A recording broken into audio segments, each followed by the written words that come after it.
and we are ready to go in and add in categories.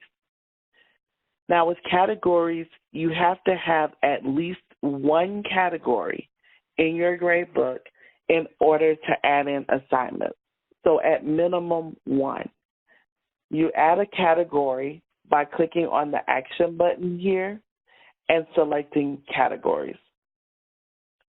When you select categories, that plus button, as I mentioned before, always allows you to add something. Click on the plus button, and we're going to add our first category. The category title is all that's required. So you only have to add in a category title. I take that back. If you're doing weighted percentage or mixed, you have to add in the weight of the category.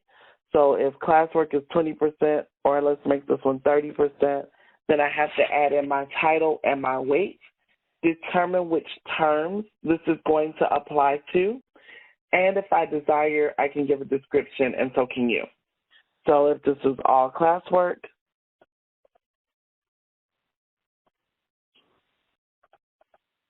then there's my description.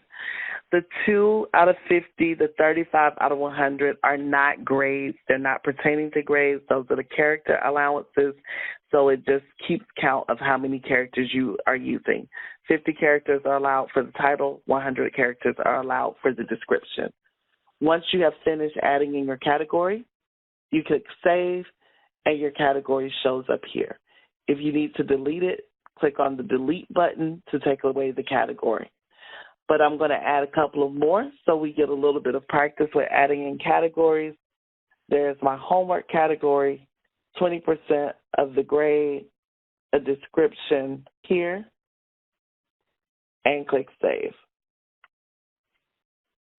So I have two categories now, my classwork, my homework, 30%, 20%. I'm going to just add one more. You guessed it, quizzes and tests. A large percentage of my students' grades.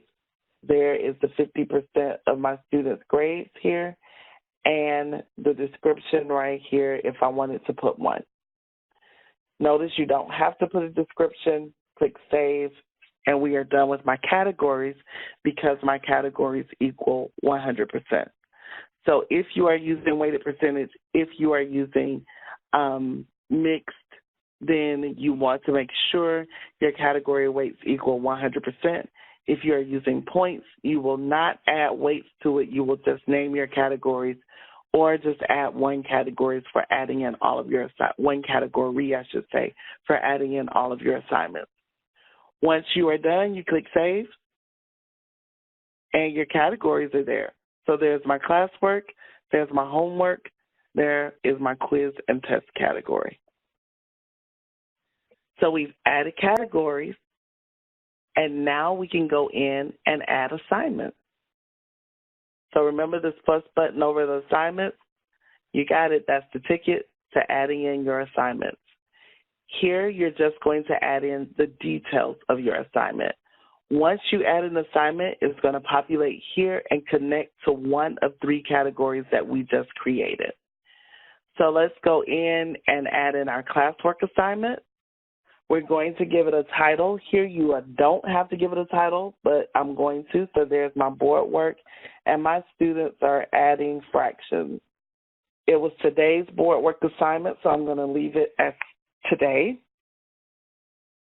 My max point value defaults to 100%. If I need to change that, I can. So remember I said that we can change that if we need to. There you are. You can change it. So I'll leave it at 100. Now here's calculate and display, publish to lesson plan, and mark as test.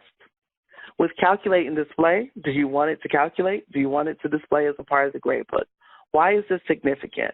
Last week I was out of school, and the school asked me, is there a way for us to not show parents the assignment just yet? What if we want to make sure that all of our grades are in before we let parents see it? Uncheck this calculate and display, and parents will not see the grade. It won't be a part of the student's grade until you are ready. Select the calculate and display so that it becomes a part of the student's grade. If you want to publish this to the lesson plan, You are able to publish this to the lesson plan area so that it shows up as an assignment that will be graded, and parents know that this is an assignment that the student or that the teacher gave for the student to have graded. So you can publish it to the lesson plan for that purpose. You'll see later that parents can even print out those assignments that you publish to the lesson plan. Mark as tests, we're going to save for just a little bit later, but with marking something as a test, it basically tags that assignment as a test, whether it's a project or a quiz or something that you're giving your students. It tags it, connects it to that date so that you can print a report to see when the students that you teach may have multiple tests on a certain day or a major project due. Now, there are 4 save options. Save and close, because you're just putting it in. Save and grade, you're putting it in and you have the grades ready to go. Save and new, you're just adding in assignments for the week that you know you're going to give your students, so you are putting in all your new assignments.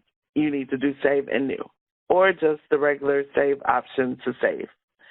So here is save and new, so I'm going to save it. So now I can go right in and choose my next category to add in my next assignment. So there's my homework assignment, the worksheet, page 10, and the description. If you didn't already know, they are adding fractions, and they had 25 problems. They got this worksheet last week, Thursday, and yes, they had homework over the weekend, and it's due today. So 100 points, we're going to calculate and display it. We're going to publish it to the lesson plan, but we're not marking this one as a test. We're going to save and do new one more time, add in one more assignment, just so if you're following along, you're getting the practice. There's my quiz and test category. This is their chapter test. And you guessed it, it's over adding fractions. And again, my spelling, there we go. So we're adding the fractions there. And they knew about this test last week. The test is going to be today. They're adding fractions, publishing it to the lesson plan. I am going to mark this one as a test, and we're just going to save it. And now we are right here, kept my same assignment. So if I want to go in and grade it, I can, but I'm not going to do that. What I want to do is point out that now those assignments that I just added are listed in their respective categories. So there's board work connected to the classwork category, worksheet for the homework category, my chapter test for the quizzes and test category. As you add more assignments, you will see this list continue to add those assignments based off of the categories that you assign it to. So I can click the plus button here and add a brand new assignment if I need to. The copy feature will allow me to copy over an assignment. In this case, it would be my test. If I needed to add this math test over to my biology class for some reason, I could click on this biology test category and select copy, and that particular assignment would go to that particular class. So you do have the ability to copy assignments over. If you're not going to use the assignment, you can delete it.